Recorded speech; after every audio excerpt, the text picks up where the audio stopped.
I'm Brett. And I'm Alice. And we are the Prosecutors.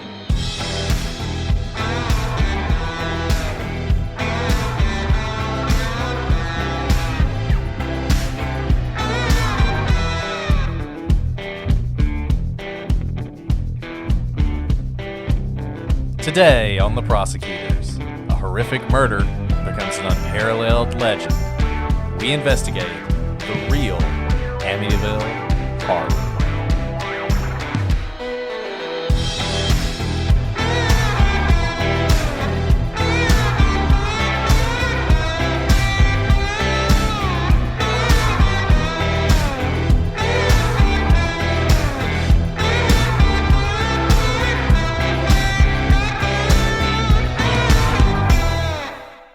Hello, everybody, and welcome to this episode of The Prosecutors. I'm Brett, and I'm joined with my unparalleled co-host, Alice. Hey, Brett, how are you?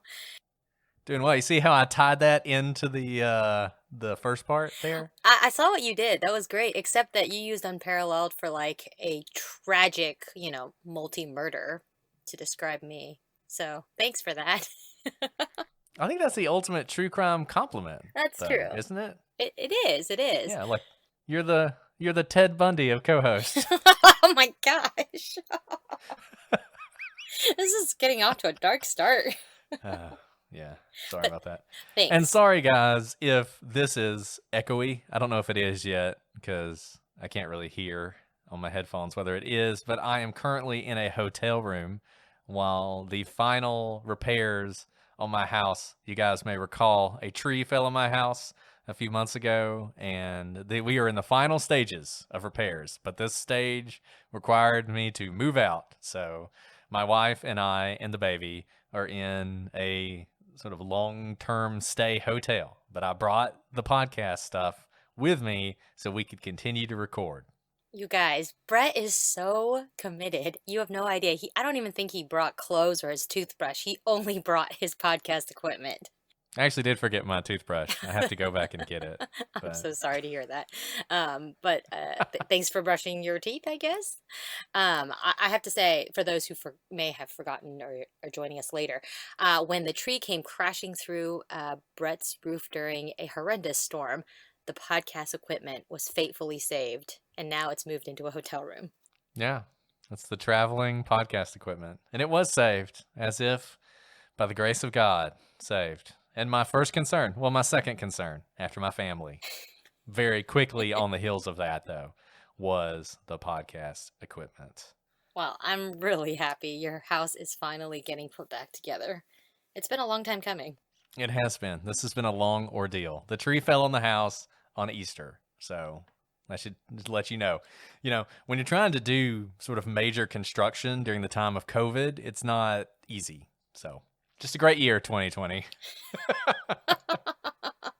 But it was the year of our podcast. That's the only good thing I can really say about 2020. So I'm going to hold on to that. It's so true. And speaking of the podcast, today we're continuing our October exploration of the bizarre and the spooky and the maybe paranormal. We did a ghost ship last week. Hope you guys enjoyed that one. And we had a lot of fun with that. That was sort of a goofy podcast episode. Well, we're getting back to the depressing stuff today because this time we have a mass murder. Yay. I don't know what the proper response is for that. Yeah, I don't either. And it's not just any mass murder. It's a mass murder that became famous for other reasons. This is the story of the real Amityville Horror. Now, many of you, I'm sure all of you, have heard of the Amityville Horror. You may be able to picture the house in your mind. It was used prominently in advertisements for that movie and the many, many, many sequels and remakes. I think Ryan Reynolds even did a Amityville Horror movie. So, there you go. It was one of his first big roles, I guess. In any event, a lot of you have heard of it. A lot of you know about it. You know about the haunting, the famous haunting of the house in Amityville. But what you may not know is the true story, depending on what you believe or don't believe about that haunting, but one thing that absolutely happened there before that haunting occurred was a horrific murder. The murder of an entire family. And there was only one survivor, the oldest son. And that's the story we're going to tell you today. So for those of you who've heard about the Amityville Horror, the haunting, you've probably heard of the Lutz family. And they thought they were getting the deal of a lifetime, $80,000 for a 3-story, 5-bedroom house in the quiet Long Island town of Amityville, with a pool and a boathouse and on the water for $80,000. Even in December 1975 dollars, that was quite a steal. And that had to make them wonder why. And the real estate broker, I'm sure they were thrilled to hear they were interested. The house had been on the market for 13 months. And obviously, when you're presented with that kind of deal, it's time to ask questions. Because usually, if something seems like it's too good to be true, it is. And they did ask questions. And to her credit, the real estate broker was completely honest with them. Because the house had a history. And boy, what a history, Brett. It was 6:30 on November 13th, 1974, when Ronald DeFeo Jr., his friends called him Butch, burst into Henry's bar in the quiet seaside town of Amityville, New York. He was wild-eyed and he begged for help. His parents, he said, had been shot. But when the police arrived at the house on 112 Ocean Avenue, they found an unimaginable scene. Not only had the 2 adults been shot, but so, too, had DeFeo's 2 younger brothers and 2 younger sisters. All told, Ronald DeFeo Sr., who was 44, his wife, Louise, who was 42, along with their children, Dawn, who was 18, Allison, who was 13, Mark, who was 12, and John Matthew, age 9, were all dead. And this was the kind of thing that didn't happen in a place like Amityville.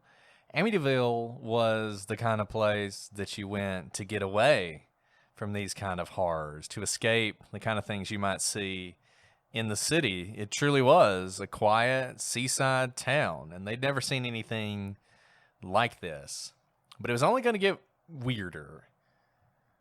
All 6 victims were found in their beds, and all 6 victims were found face down. None of the victims had been moved. None of the victims appeared to have attempted to rise and defend themselves at any point during the killing, although some have suggested that both Louise and Allison were awake when killed. Butch DeFeo fired a total of 8 shots from a .35 caliber lever-action rifle called a Marlin 336C. One of the things that's sort of frustrating about this case, there should be a lot of documentation. This case is old, and it's obviously generated a lot of attention, and yet you would be surprised how hard it is to get hold of police reports, autopsy reports, that sort of thing. It would be nice if someone actually undertook a real investigation of this case, because you hear things like that Butch would have had to have reloaded the weapon at least once. And that's actually not true. One police report I was able to find stated that the weapon had been modified so that it would hold, I believe, 12 shots. So if that's the case, then he would not have had to reload it. Make of that what you will. But what's definitely true is that each shot of this rifle was so loud that later tests indicated it could be heard at least a mile away. Despite that, it appears that no one inside the house or outside the house heard the shots, though neighbors reported hearing the sound of a dog howling.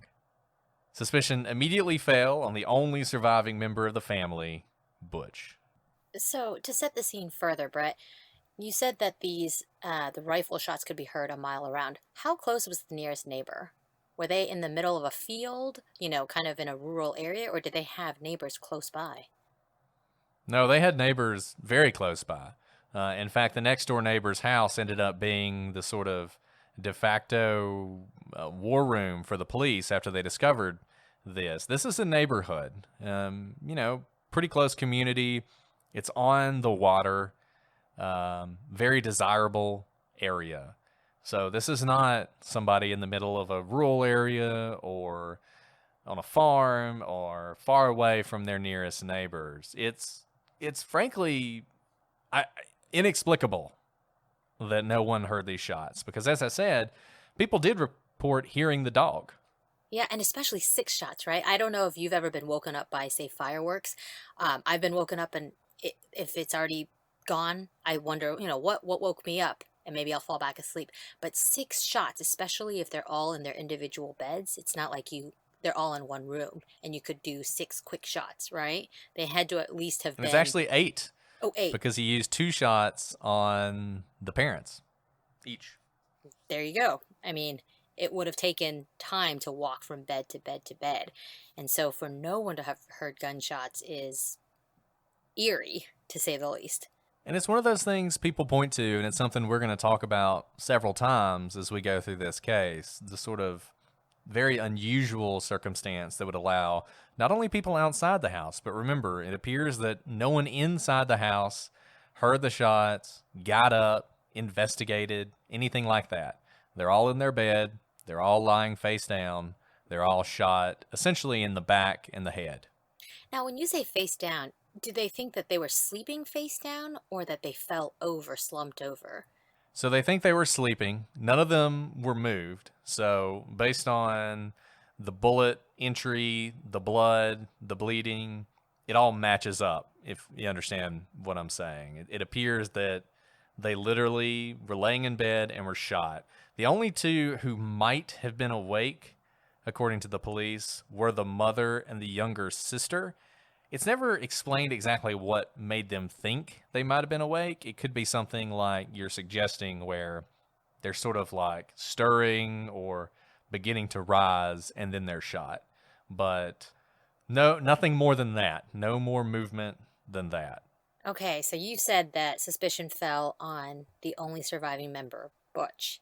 So he was understandably interviewed. And in initial interviews, DeFeo claimed that he and his father were close. They argued often, but his father was always there for him. Butch has claimed that he and his mother were very close, and that he was close to his sisters and brothers as well. Childhood friends said that the father was abusive, but that Butch seems either to be in denial about that or just not willing to admit it. DeFeo now says that his father was violent and abusive from the day he was born and often threw him across the room, leading to head injuries. And we're going to see this again and again, how often he changes his story. Yeah, I mean, his story, it couldn't be more different. Right. And just get used to it because his story changes so much. And you can understand it changing from the initial story when he's still presenting himself as completely innocent, but it gets even weirder than that. And it's really hard to credit anything he says. And to have such wildly different stories. Now, so far we've only talked about, potential abuse as a child, but like Brett says, you're going to see how his story about every aspect of his life and what happens in and around the time of these murders is just ping-ponging back and forth with no rhyme or reason. So according to these initial interviews, DeFeo says that the day before the murders, he was constantly high on heroin, and he'd also been drinking excessively. The police stated that he told them he'd used heroin after the murders, but not before. Now, according to friends, DeFeo would often go down into the cellar, shoot up, and pass out. That's pretty intense, by the way, especially when you have so many younger brothers and sisters in the house. I mean, yeah, and this is just so it's just funny. I mean, he's a pathological liar is one way to describe him. He tells the police on the one hand, "Oh, I didn't use heroin before the murders. I used it after the murder." Then later on, he tells them, "Oh, no, I was on heroin the whole time. I can barely remember anything that happened." And that seems to be more consistent with what his friend said he would do, that essentially he'd go to work, he worked, and that after that, he was in the basement, he was shooting up heroin, he was essentially just not even connected to the family. And I think if you're trying to decide, did he use heroin before or not, the answer is he used heroin before. Yeah. And the way he's talking is consistent with someone who may not remember things or has been strung out a lot. DeFeo claimed that he would black out and that in the weeks leading up to the murders, he was blacking out more and more, and he couldn't remember a lot. DeFeo even told his lawyer that the night of the murders, he woke up at around 3:15 in the morning and he could hear his family conspiring against him, planning to kill him. And he says it was at this time that a woman dressed in a hood with black hands appeared before him, handing DeFeo a rifle. DeFeo said that the voices from the house told him to kill. I That's mean, pretty that's creepy. just so. I mean, we're attorneys. If you had someone tell you that, what would you do? Well, I think I would I would definitely get go a for the mental insanity consult. defense. Yes. Yeah, I was gonna say Mental I'd get a mental consult consult. is, it's almost like some sort of weird twist on the Arthurian legend, right? Like the lady in the lake gives Arthur Excalibur, and in this one you have this hooded woman with black hands giving him the rifle and then telling him to go off and kill. Or like The Shining, it has all the feeling of sort of a traditional horror story. You said if you heard this from your client, you would immediately seek a mental consult. In the years that have passed, DeFeo, one of the stories he's told, and he's told a lot of stories, is that his lawyer essentially decided, we're going for the insanity defense. When you kill 6 members of your family, crazy's about the only thing you got. And when he tells that story, he makes it sound like all of this, it wasn't that he told his lawyer that and his lawyer said, you're crazy. It was more the lawyer said, you need to be crazy. And this is what he came up with. And if you look at, and we'll post some links to this stuff, there are lots of interviews with Butch DeFeo. I mean, you can watch interviews of him all day long. He's told this story a lot of times. It's never the same story. There's also some transcripts from his parole hearings. And you'll see this in the parole hearings. He'll talk about this. And the parole hearings are interesting because, he's trying to get out of jail. You can read these things. At some point, we're going to go through all this. We're going to give you our views on it. But this really is the kind of thing you just have to make up your own mind about what you think happened here, what you think's true, what you think he made up whole cloth, what you think was in his head, how much it's mental illness, how much of it was the heroin. It's hard to say. Now, there's going to be some things we talk about that are kind of interesting about this. But for now, yes, to give you sort of the timeline on this stuff about the black hands and the hood, that's once he has his lawyer. So the initial story is he didn't have anything to do with it. He has this great relationship with his father. You can read his handwritten statement that he gives to the police at the very beginning, where he sort of pushes this off on some people who he may have had some bad interactions with, who may have had some connections to the mob. We'll talk about the mob some more in a second. That's his first thing. Then when he meets with his lawyer, it's the lady with the black hands. It's the voices telling him to kill. In between those two, though, there's the first conversation he has with the police. And if you're looking for a part of the story that might have the ring of truth, I think it's this part. After it's clear that nobody's buying his story, that he wasn't involved, and that his father was like a great person, he begins to tell, I think, probably what is closer to the truth. He tells the police that he had caught his mother having an affair. Now, I've never seen any confirmation of that fact. I've never seen any confirmation she was having an affair, but that's what he says. He says that his father was forcing him to get out of the house and work. He says that his father was abusive, that he and his father would often get into physical altercations. He has elaborated on that in the years since. He now claims that his father broke either a pool cue or a broomstick over his head a couple days before the murders.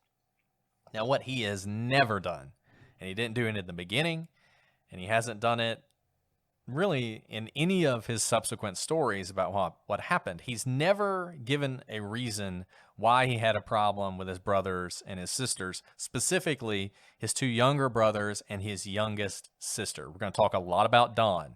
Don was the 18-year-old, and he talks a lot about Don, but there's never been an explanation for why those three kids had to die. And the police have essentially concluded that it was one of those things where you kill two people. If you're going to cover up the crime, you need to kill everybody else, that no witnesses, right? And that's why he did it. Now, he did tell the police that he believed his father had a cash box full of money in the house. The police found this cash box, but there was no money in it. There was no cash in it. It's possible he'd already stolen it. It's possible he was just wrong about that. Police speculated that DeFeo wanted to fund his drug habit, and at some point he did ask the police about how he would go about collecting the life insurance policy that his father had, an unusual thing to do right after your family's been found murdered. For those of you who think it's strange that you would murder your entire family to fund your drug habit, I have had two different death penalty cases where in one case, son killed his parents so he could go on a bender, basically killed his parents, robbed the house. They found him a few days later, high out of his mind, essentially. The other one, guy killed his grandparents, same reason. Killed his grandparents, stole his grandparents' money, and I think pawned their lawnmower. So there's nothing that, as crazy as this is, and as terrible as this is, it's not that unusual, unfortunately. So if your theory is he did this to fund his drug habit, that's probably what happened. Yeah, I mean, I was going to ask you, Brett, can we talk more about his relationship? So clearly he was over 18 and he still lived at home. Did he have a job? How was he funding his heroin habit? And did his parents know about it? I think he worked at a garage, maybe. And he actually went to work this day, right? So he says the murder started about 3:15 in the morning. Most people think that's true. He does this. He then goes to work, and then he comes back and, quote unquote, finds the bodies and then goes to report it. So he did have a job, and he was using that, at least partially, to fund his habit. And do you know if his parents knew about this drug habit? That's hard to say. I don't see how they could. I don't see how they could not at least suspect it, right? Heroin is it's hard to hide heroin. You may be able to hide pot smoking, otherwise, actually, it stinks pretty badly, but you might be able to get away with something like that. You might be able to get away with taking certain types of prescription pills, but heroin has such an effect, and like you said, you often pass out from it, that I can't imagine they didn't at least suspect that he had a serious drug issue. I think they probably did. They knew that he drank a lot. He was drinking a lot. He had a really bad reputation around town. This is not one of those where when the police started to point the finger at him, a lot of the neighbors and the people around town were saying, oh no, that's impossible. He would never do that. It was more like, oh yeah, that makes total sense. So he had a reputation around town. Now, he did not have a long criminal record. In fact, I think he only had one prior for some sort of petty larceny. I mean, just a small time, shoplifting or something like that. So it wasn't like he'd committed a bunch of crimes, but he was known to be sort of an angry guy who was drunk a lot. It's possible the fact that he drank so much and was constantly drunk. I think at one point he says he was drinking like a fifth of scotch a day. Maybe that hit it. Maybe his parents just assumed he's just always drunk. He was not spending a lot of time with him. I don't think they really wanted to spend a lot of time with him. I don't think there was a lot of efforts at having an intervention with Junior to try and get him off the drugs or whatever he was doing. So I don't know for sure that they knew, but I bet they had pretty strong suspicions, or they were in a pretty deep sense of denial. And here's another question I think that helps set the scene. We've described Butch pretty well in terms of, he was a guy in town that people knew him to be volatile and someone who's possibly capable of such horrendous crimes. What about his family? Typically it wouldn't be surprising if someone came from a family where the parents were also drug users. The whole family kind of had issues. But is that the type of family he came from? So I don't know that any of them had drug issues. Now, it's kind of funny if you watch the old documentaries on this, these sort of wonderful prejudice and stereotypes that are on display by the folks who talk about this. They're described at times, and I'm sure many of you with Italian families will be offended by this, as sort of the typical Italian family, whereas the father yelled at him, he yelled back. Everybody yelled at each other. Everybody was arguing. Everybody hated each other. The kids are always fighting. The parents are always fighting. Violence was not unusual. And that was sort of the chaotic, violent environment that he grew up in.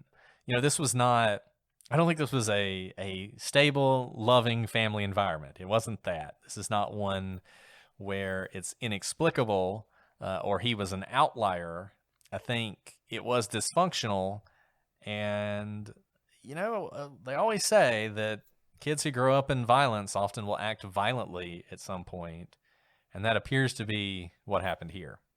So in any event, once DeFeo had sort of admitted his involvement in this, he was able to direct the police to the rifle that had been used in this crime, which he had thrown into the bay, inlet, water, whatever you want to call it, right behind the house.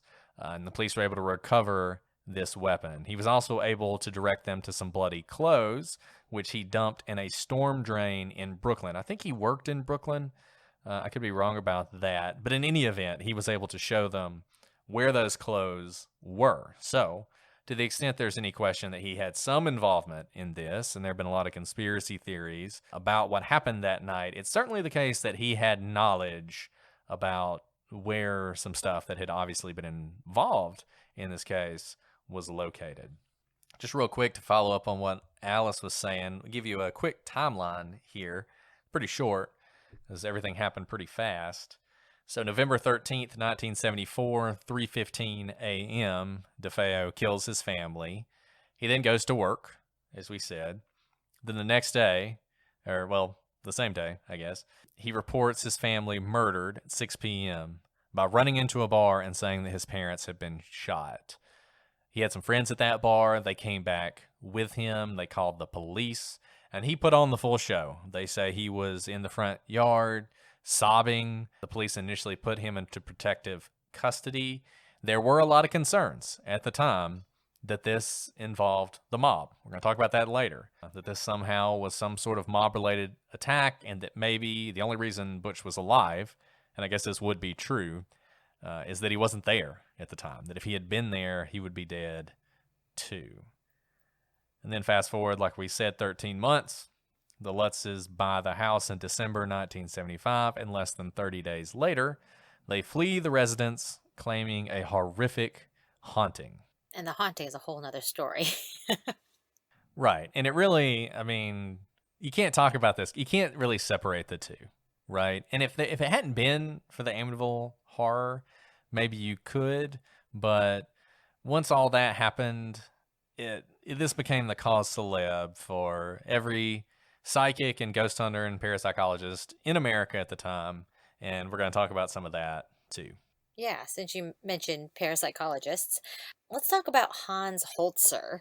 So, Holzer was an Austrian American parapsychologist, and along with the Warrens, he's perhaps one of the most famous ghost hunters of the 20th century, a term that he actually claims to have coined.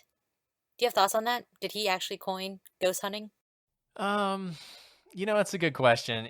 Hans is an interesting guy. If you watch any of the documentaries on the murders of the DeFeos, he pops up at some point. Really interesting that you can be a parapsychologist. He actually taught parapsychology at one of the New York universities. Look, he's a very smart guy. He studied in Austria. He saw the Nazis coming and fled. He ended up at Columbia, where he got a degree. He then got his doctorate in parapsychology. It was a weird time, the early 20th century. And then he would teach it. He spoke Japanese, very smart guy. And he had a lot of theories about the paranormal and and ghost hunting in general. I don't know that he coined it. I actually looked into this because I was interested in this question too. There were other people who had used that before, but he seems to be the guy who really sort of, brought it into common parlance. He's kind of like Christopher Columbus, right? Christopher Columbus didn't discover the New World, but when he discovered it, that's when it really mattered. Like the Vikings, the Vikings, discovered the New World, but nobody cared. I think it's the same thing, right? Like when he started talking about ghost hunting, that's when people started to think, oh, ghost hunting, that's really interesting. And the Warrens, obviously, those of you who are fans of the Conjuring universe and the Conjuring series know who the Warrens are. They are, without question, the most famous ghost hunters. Mr. Warren, I forget his first name, was a self-proclaimed demonologist, claimed to be one of the only certified demonologists in the United States. Don't know who certifies demonologists, but in any event, a lot of people have some fairly negative views of the Warrens, think they were basically con men, con people, I guess, but they're very famous. They collected a lot of haunted and paranormal things in their home. They had a museum, which included things like Annabelle. For those of you who've seen the movie Annabelle, they have the original doll in their house. They've both now passed away. But in any event, this was, I don't know what it was, like the late 1800s, early 1900s, you had this fascination with the occult, and you had all these mystics and all these people doing seances and all of their stuff. And then in the 60s and 70s, there was like a rebirth of that, right? Where everybody was into this sort of parapsychology, sort of bringing science to all that stuff. And these people were really involved in that. And so when they got an opportunity to look into something like the Amityville Horror, they were all over it. In investigating the Amityville Horror, Holzer concludes that the house had actually been built on a Shinnecock Indian burial ground. How'd I do on pronunciation? Perfect. I don't know if it's perfect, but it's good, close enough. To be even more precise, the house had been built directly over the grave of an Indian chief named Rolling Thunder. And Holzer said that at some point, the chief's grave was uncovered and his skull was shattered. And that's when these hauntings began. Holzer believed that the spirit of the chief used DeFeo, who was a weak and wounded soul and who was easily possessed, to commit the atrocities at the house on Ocean Avenue. And Hans wrote a whole book about this. So if you want to read Hans Holzer's take on this, he wrote a book on it. I think the second Amityville Horror movie was based on his book. So the first one's based on the Lutz's book about the haunting and their involvement. And then the second movie is based on Hans Holzer's book. And like I said, if you guys go back and you watch some of these documentaries that came out in the early 80s and early 90s, Hans is like, he's all over it, right? He's telling the story about this Indian chief and about, he tells the story that the chief was buried on his horse. So the chief's like riding his horse, and somehow he gets dug up and his skull, some kid's like playing with a skull and he shatters the skull. And that's when all this started, right? That's when this haunting took place, and that DeFeo was just this particularly weak individual, and the chief could really use him. And then when the Lutzes moved in, the husband, Mr. Lutz, I don't know his first name, that he was interested in the occult and sort of had dabbled in that, and that allowed the chief once again to sort of exercise his influence and cause havoc. Now, there hasn't been any paranormal activity that we know about since the Lutzes moved out, but Hans will tell you that that's just because the right person is not there, and that eventually the right person will be there again, and you'll see this kind of paranormal activity manifest itself in Amityville once again. So do you buy into the paranormal? Well, I can't get into the theories yet. We got to do that later. All right, I guess. I mean, look, it's a weird case. We started out with the paranormal, and you know how our it's aliens people don't like that. Well, they're gonna have to get over it on this one. So.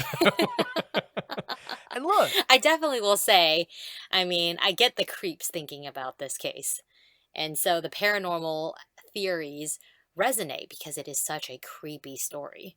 Well, there's something about the murder of 6 people, the murder of 6 family members, that just feels like if anything was going to tear like a psychic hole in the universe, it's that, right? I mean, you totally can buy that, that if there was anything that was going to open up a way for the other side, or whatever you want to call it, to make itself known, it would be that. So I totally understand that. I totally get why people believe in this and think that there really was something paranormal going on that night. And look, there are weird things about this case, really weird things, and we've already talked about one of them, but we're going to talk about it some more, and that's the fact that no one woke up and that no one heard these shots.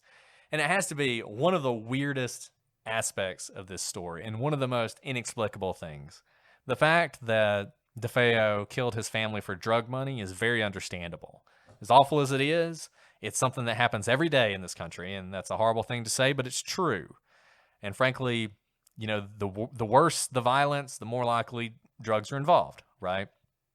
But in this case, you have a guy firing a rifle. It is loud. This is a loud rifle. And the police have said there's no silencer used in this case. And even if there were, those of you who've actually ever fired a weapon with a silencer attached, it's still really loud. Really loud. It's not like it is in the movies. Well, Hans had an explanation for this. He believed that the spirit of rolling thunder, the Indian chief, was able to create some sort of psychic vortex. And I think those are his words, psychic vortex, that prevented sound from being heard, even that of a rifle blast. So essentially, it allows DeFeo to kill his family, and his family doesn't know because of this psychic vortex, and the neighbors don't hear it because of the psychic vortex. And you may think, what about the dog? So the psychic vortex prevents a gunshot from being heard, but it can't prevent the dog and its barking from being heard? Well, that's actually completely consistent, according to Hans, because dogs have this uniquely attuned connection to the spirit world. And it's actually not surprising that when the dog barks, that's the one thing that can get through this vortex and out into the world. So that's what Hans thought. And I don't know, Alice, do you buy that? Psychic vortex? Is that what you're going to side with in this case? Yeah, absolutely. Absolutely. No, Yeah. I mean, Yeah. it is something that needs to be explained, that none of them seem to have been awoken. It makes sense that they would be asleep at 3 in the morning, but to not have a single person awake, it's not even that the family doesn't wake up. It's that the neighbors don't hear it. And I know when we talked about Ray Rivera, we talked about the helicopter, and I think I had mentioned that helicopter was unlikely because people would remember hearing a helicopter. And a lot of people wrote me and were like, no, you'd probably forget something like a helicopter. I don't think you would forget hearing 8 gunshots, though. I remember nights when I've woken up with fireworks, even when they were on holidays like July 4th, and you would expect to hear those sounds. But I have heard gunshots from my house before when I lived in an urban area, and it was many pops. It was very in quick succession. I remember the time of day, and I wasn't woken up by it, so maybe I was more alert. But I absolutely remember hearing gunshots, and I don't think that's something that you would forget. And you certainly would remember it if the next day all your neighbors were dead, right? Right. Like, No, even if you heard it and absolutely. you were So like, I don't know what that is. The next morning when it's like, oh yeah, all the DeFeos are dead, you'd be like, huh, I thought I heard I something. heard something. You Right. know? And for people to remember hearing a dog, but not hearing gunshots, that's even more surprising because they remember enough to have heard the dog, right? And the dog is a more commonplace sound than gunshots. No, that's true. I mean, look, and I don't have any explanation for that. I can't explain why nobody heard the gun and they heard the dog. You know, people have said, well, it's probably muffled because of the house and stuff in the house and all this other stuff. I just don't believe that. And I certainly don't believe it if you could hear the dog. The dog was inside, the dog was in the kitchen, and yet you could hear the dog barking. Why couldn't you hear the gunshots? Now it was 3:15 in the morning, so maybe there weren't that many people awake. Maybe the guy who heard the dog barking for whatever reason just didn't hear the gunshots. I don't know. I can't explain that. What I can say is there may be a more prosaic explanation for why the family did not wake up. you will often read, and we'll talk about why, that there was no evidence of any sedation administered to the DeFeo family. In fact, if you ever read anything that's like 8 weird things about the DeFeo murders, one of them will always be that there's no evidence of sedation. But that's not what the police said at the time. In fact, there was a New York Times article about this, and in that New York Times article, it reported that DeFeo had actually told the police during his initial confession, this is the same one with the money issues and whether he was doing it for money, that he had actually administered heavy doses of barbiturates to the family the night of the murders. He had put it into the family dinner that they were eating that night. Not sure what they were eating, but that was his explanation. So he had drugged them. So when they went to sleep, they were in a deep sleep and they weren't going to wake up. Now, the twist on this is that Dr. Howard Edelman, who is the person who actually performed the autopsies on the DeFeos, testified that they had no drugs in their system. And that fact has been repeated ad nauseum by him and by others to support the conclusion that the DeFeos were not drugged. Now, here's the thing, though. On the stand, Edelman was sort of forced to acknowledge that the toxicology tests in this case were not performed on the bodies until a full 2 weeks had passed. Now, I don't know the science on this, but I know there are many who speculate that those 2 weeks allowed these drugs to sort of dissipate, to break down, so that when they were tested, you didn't find the barbiturates. And Edelman testified that given these facts, it was possible they were drugged, but there was no way to prove it. And I would be interested, those of you out there who know a lot about toxicology, there are things that if you give to somebody and you dig them up 100 years later, you'll find. You know, you poison somebody with arsenic, you're gonna find it. It's a heavy element. That's why you find it. Don't know if that's true about barbiturates. Don't know if 2 weeks is enough time for them to sort of dissolve away. So I would be interested if anybody has any more insight on that, what your thoughts might be. Yeah, and we have some really faithful listeners who have a lot of knowledge in this area, so we'd love to hear from you guys.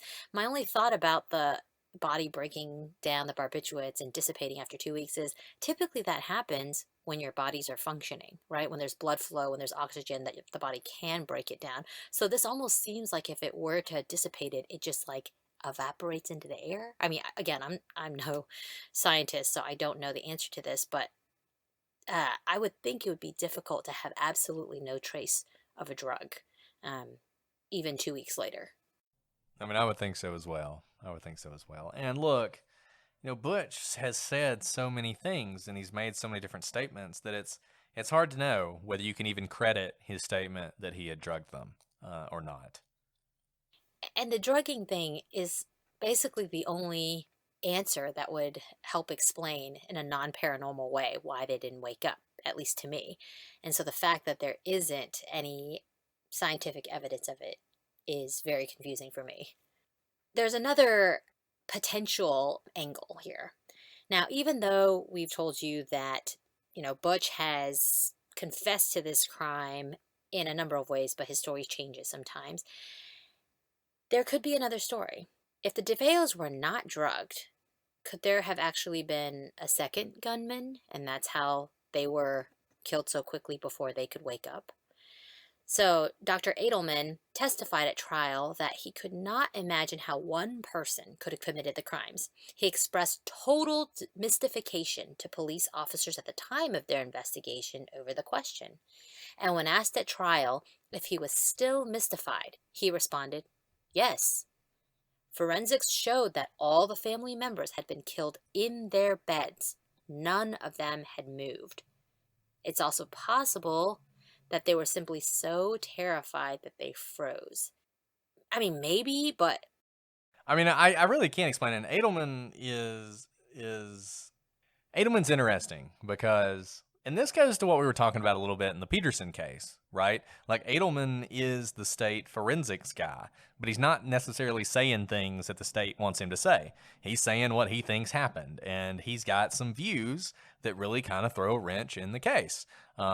His view that they weren't drugged throws a wrench in the case. His view that DeFeo could not have done this alone throws a wrench in the case. Now, it doesn't mean that DeFeo is innocent, but it means that maybe the prosecution doesn't have the whole story. It means that maybe there's another murderer out there running around. And this total mystification thing is his statement. That's what Edelman said. And as far as I know, he never recanted that. Till his dying day, he believed it was impossible for DeFeo to have done this. Now, on the freezing thing, it's weird, but it's possible. I mean, the way these murders went down is DeFeo, he shoots his father twice with a rifle. He shoots his mother twice with a rifle. They're both dead. The house is 3 stories tall. Dawn's bedroom is on the top story. So hard to believe, but maybe she didn't hear it because she was up there or whatever, right? So you've got the youngest kids on the 2nd floor. They're pretty young. You could imagine them being sort of frozen, hearing this really loud noise, having no idea what's going on, and not moving. The only problem with that is you'd think they would sit up. You would think they would be like, what's that? You think they would, come down the stairs to mom and dad's room to ask what's going on. They don't do that. Some people have speculated, when this is also possible, and we just don't know what happened in that house, is that they did do that. That they had come down the stairs, and then their brother, their big brother, comes out of the parents' room and says, it's okay, go back to bed, right? And then at that point, they go back to bed, and then he kills the rest of them. I guess that's possible. Maybe that's the most likely thing, because it sort of explains why they didn't move. But it's strange. I mean, you can understand why Edelman had so much difficulty accepting this explanation. So look, I think that's enough horror, enough Amityville horror for one day. We're going to go ahead and wrap it up now. We got a lot more to talk about in this case. I mean, we still got, angry Indian chiefs to talk about. Some weird stuff about, potential witnesses, including one who might have been in the DEA, which has caused all sorts of conspiracy theories. We're going to talk more about the mob. We're going to talk about Dawn. We haven't talked about Dawn a lot. We've talked about this possibility of a second gunman. We're going to talk about Dawn and whether or not she might have had some involvement in this. And then we'll sort of give you our theories. And we'll give you our theories about not only what happened in this case, but about whether or not the Amityville Horror itself was real. But that's all going to be tomorrow. Alice, do you have anything else? Any final thoughts? Any things you want to say to our loyal, lovely listeners?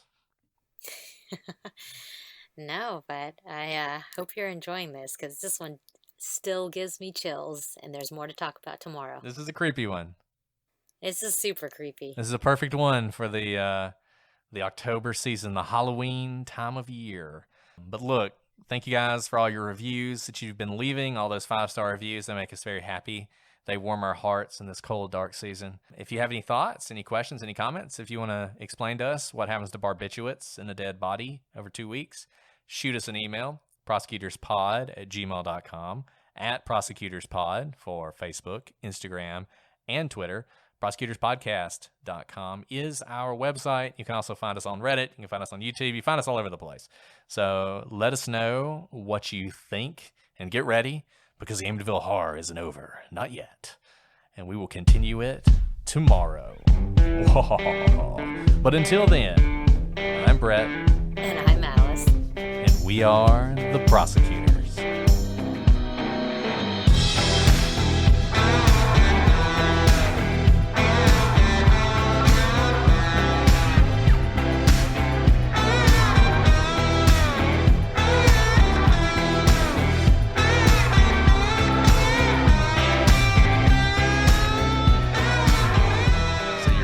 This. So ready. Were you born ready? No, it takes a lot of effort to get this ready. Yeah. Glad you're this ready. Okay. Alright. Stretch stuff. Is it like an Olympic event? I don't know. Well, it could be. You don't know. That was really good.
Ronald Defoe Jr., who's called Butch by his friends, burst into Henry's... DeFeo, by the way. Dang it. Okay, let me start over. What did I say? You said Defoe, Miss DeFeo. Did I say Defoe? Man, in my head I said DeFeo. Okay, I'm gonna start over. Thanks for being so understanding.